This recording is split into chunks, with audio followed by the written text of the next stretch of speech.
Assalamualaikum warahmatullahi wabarakatuh. Perkenalkan, nama saya Bintang Firdaus Adris D. Ramadhani dari kelas A Bahasa Indonesia Fakultas Teknik Arsitektur dengan NIM D300240131. Pendahuluan. Desain berkelanjutan telah menjadi diskursus global seiring meningkatnya kesadaran akan dampak negatif pembangunan konvensional terhadap lingkungan. Di sektor arsitektur, keberlanjutan tidak lagi sekedar pilihan, tetapi kebutuhan yang menentukan arah pengembangan kota dan bangunan masa depan. Berbagai negara termasuk Indonesia mulai mengintegrasikan standar hijau sebagai upaya pengendalian kualitas lingkungan binaan. Namun demikian, praktik di lapangan masih menghadapi tantangan berupa kurangnya pemahaman menyeluruh, pendekatan yang hanya fokus pada teknologi mahal, serta implementasi yang tidak konsisten. Karena itu, kajian pustaka sistematis ini penting untuk meninjau bagaimana konsep keberlanjutan berkembang, apa saja strategi yang terbukti efektif, dan bagaimana penerapannya di berbagai konteks. Perkembangan konsep desain berkelanjutan dari green arsitektur ke sustainable arsitektur. Awalnya, desain hijau hanya menekankan pengurangan dampak lingkungan, seperti penggunaan energi rendah dan material ramah lingkungan. Namun, pendekatan ini kemudian dianggap kurang komprehensif karena tidak menjawab isu sosial dan ekonomi. Perkembangan terbaru menunjukkan perpindahan paradigma berikut. Green arsitektur ke sustainable arsitektur fokus pada integrasi teknologi dan efisiensi energi. Sustainable arsitektur ke regeneratif arsitektur. Bangunan tidak hanya mengurangi dampak, tetapi mengembalikan dan memperbaiki ekosistem. Circular arsitektur menekankan daur ulang material, desain modular, dan pengurangan limbah konstruksi. Perkembangan ini menunjukkan pergeseran dari pendekatan reaktif menjadi proaktif. Strategi desain berkelanjutan dalam arsitektur. Strategi pasif merupakan fondasi desain berkelanjutan karena tidak mengandalkan energi listrik untuk berfungsi. Elemen utamanya meliputi orientasi bangunan, memaksimalkan pencahayaan alami sekaligus meminimalkan panas berlebih, ventilasi silang, meningkatkan kualitas udara dalam ruangan tanpa AC, shading device, mengurangi beban pendingin, material thermal, seperti bata, beton, atau material yang menyimpan dan melepas panas secara lambat.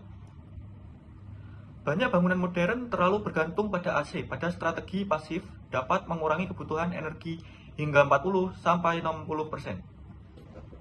Strategi teknologi aktif. Jika strategi pasif tidak cukup, teknologi aktif dapat digunakan untuk meningkatkan performa bangunan, seperti panel surya dan smart grid, sistem HVAC berefisiensi tinggi, dan rainwater harvesting dan greywater rescaling. Strategi material dan daur ulang. Penggunaan material ramah lingkungan menjadi fokus lain dalam desain berkelanjutan. Prinsipnya, menggunakan material rendah karbon, material lokal untuk mengurangi jejak transportasi, dan menerapkan konstruksi modular dan desain for disassembly agar material dapat digunakan ulang. Industri konstruksi adalah penyumbang 40% emisi global. Solusi keberlanjutan tidak hanya mengganti material, tetapi perlu perubahan rantai pasok dan sistem produksi. Strategi sosial dan perilaku. Aspek manusia sering diabaikan, padahal keberlanjutan bergantung pada kenyamanan penghuni, kebiasaan penggunaan energi, aksesibilitas, dan dampak sosial di lingkungan sekitar. Contohnya, bangunan yang sangat efisien secara teknologi bisa gagal apabila penghuni tidak memahami cara mengoperasikannya. Ini menunjukkan bahwa keberlanjutan bukan hanya desain bangunan, tetapi juga desain perilaku. Implementasi.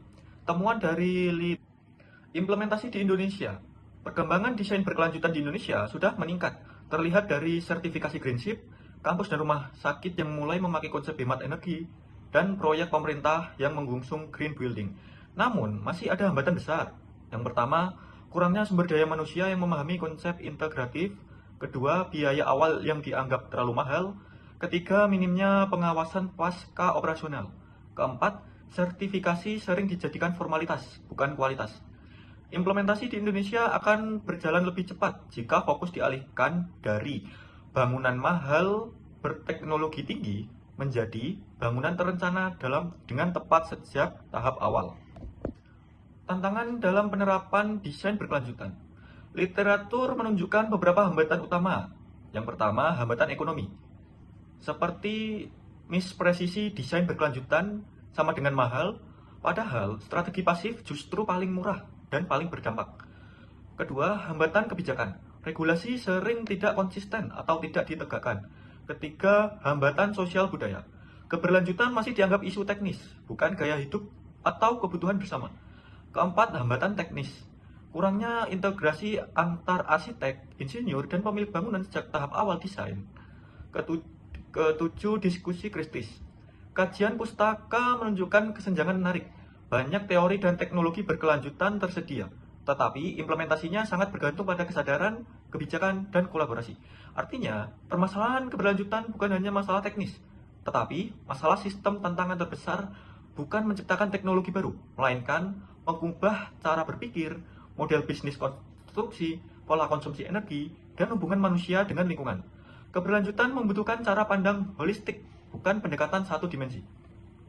Kesimpulannya, desain berkelanjutan dalam arsitektur berkembang dari sekedar efisiensi energi menuju pendekatan regeneratif dan sirkular. Kajian ini menunjukkan bahwa strategi desain pasif, teknologi aktif, dan material rendah karbon merupakan inti praktik keberlanjutan. Namun demikian, dimensi sosial dan budaya tidak boleh diabaikan. Implementasi berkelanjutan yang efektif memerlukan integrasi antar pemangku kepentingan, kebijakan yang kuat, serta edukasi yang memadai. Untuk konteks Indonesia, pendekatan yang paling realistis adalah mengutamakan desain pasif dan perencanaan yang matang sedari terhadap awal.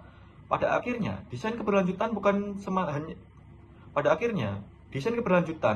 semata tentang bangunan hijau. Ini adalah tentang cara kita membangun masa depan yang layak bagi generasi berikutnya. Demikian yang dapat saya presentasikan, kurang lebihnya mohon maaf. Wassalamualaikum warahmatullahi wabarakatuh.